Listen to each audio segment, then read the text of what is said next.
चीनी की मिठास और कोक का बलिदान, महाराष्ट्र का काला सच।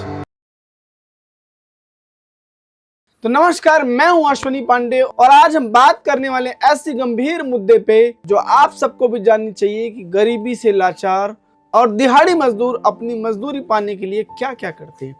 क्या आपने कभी सोचा है कि आपकी सुबह की चाय में जो चीनी घुलती है उसकी कीमत किसी महिला को अपना शरीर काट कर चुकानी पड़ सकती है। महाराष्ट्र का बीड जिला, जिसे गन्ना मजदूरों का गढ़ कहा जाता है, वहां एक डरावना रिवाज चल पड़ा है, यूट्रस लेस वुमेन। इसका मतलब ये है बिना बच्चेदानी की महिलाएं। यहाँ की हजारों महिलाएं अब मां नहीं बन सकती क्योंकि उन्होंने अपना गर्भाशय यानी यूट्रस निकलवा दिया है। क्यों?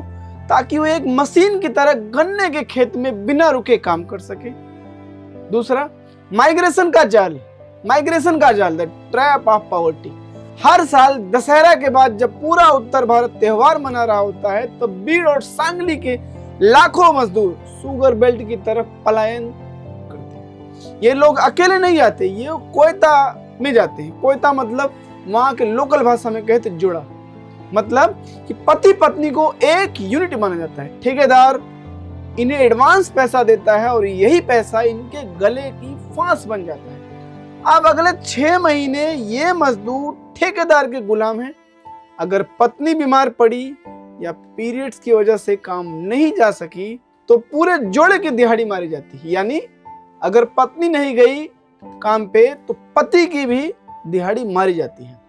ठेकेदारों का जुर्माना राज। यहाँ एक नियम इतना सख्त है कि अगर एक महिला पीरियड्स के दर्द की वजह से एक दिन की छुट्टी लेती तो उस पर पूरा 500 से 1000 रुपए का भारी जुर्माना लगा जाता है। और ये इतना बड़ा जुर्माना होता है भैया कि उनको एक दिन में उतना पैसा नहीं मिलता जितना कि इनके ऊपर जुर्माना लगा दिया जाता है। किस लिए? कि वो जॉब नहीं जा पाई, मतलब कि वो दिहाड़ी पे नहीं जा पाई।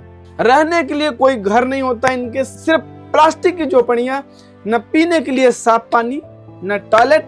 ऐसी गंदगी में काम करने से इन्फेक्शन होना तय है। आप सोचिए, जहां पीने के लिए साफ पानी भी ना हो और शौच के लिए शौचालय भी ना हो तो वहां इन्फेक्शन तो होगा ही। और जब ये महिलाएं दर्द से तड़पती हैं तो ठेकेदार और झोला छाप डॉक्टर उन्हें एक ही मशवरा देते हैं, क्या? ये कोक ही तुम्हारी सारी मुसीबतों का जड़ है, इसे निकलवा दो।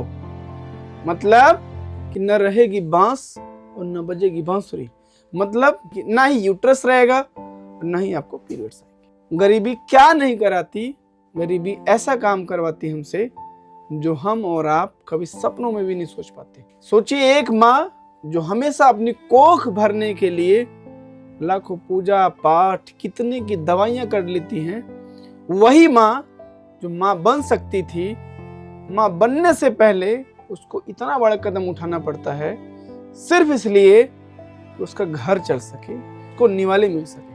और चौथा सबसे बड़ा कारण जो है मेडिकल माफिया का खेल, द सर्जिकल स्कैम। यहाँ एक बहुत बड़ा मेडिकल नेक्सस काम कर रहा है। यहाँ के कई प्राइवेट हॉस्पिटल इन अनपढ़ और मजबूर महिलाओं को डराते हैं, तुम्हें कैंसर हो जाएगा, ये इन्फेक्शन फैल जाएगा तो आपको कैंसर हो जाएगा। मतलब उनको इस तरीके से डराया जाता है कि छोटा सा इन्फेक्शन जो अगर किसी महिला को होता भी है तो उनको कैंसर का डर दिया जाता है। और कैंसर जिससे महिलाएं क्या, वो मजदूर क्या, हम आप भी डर जाते हैं। बिना किसी मेडिकल टेस्ट के छोटी उम्र की लड़कियों का भी हिस्टेक्टोमी कर दिया जाता है, यानी उनका भी गर्भाशय निकाल दिया जाता है। एक रिपोर्ट के मुताबिक यहाँ की 35% से ज्यादा महिलाएं बिना गर्भाशय के जी रही हैं।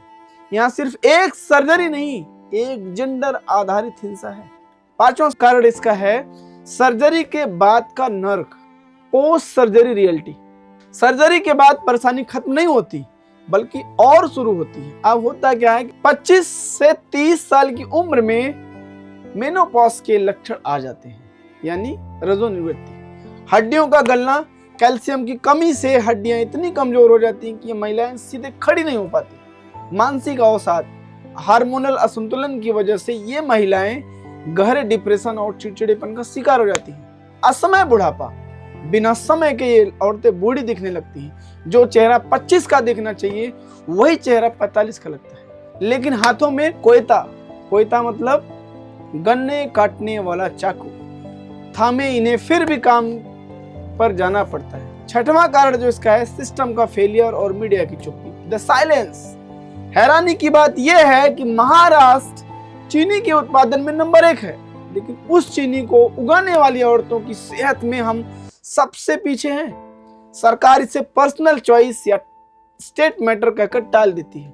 मुख्य धारा का मीडिया बड़े बड़े शहरों की चकाचौंध दिखाने में व्यस्त है। उनके पास इन कोख विहीन महिलाओं की सिसकियां सुनने का वक्त ही नहीं है। क्या यह मानवाधिकार का उल्लंघन नहीं है?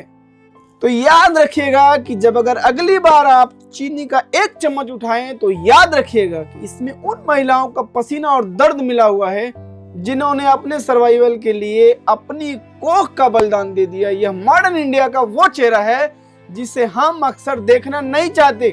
अगर हम आज आवाज नहीं उठाएंगे तो विकास की ये इमारतें इन गरीब मजदूरों की लाशों पर खड़ी रहेंगी।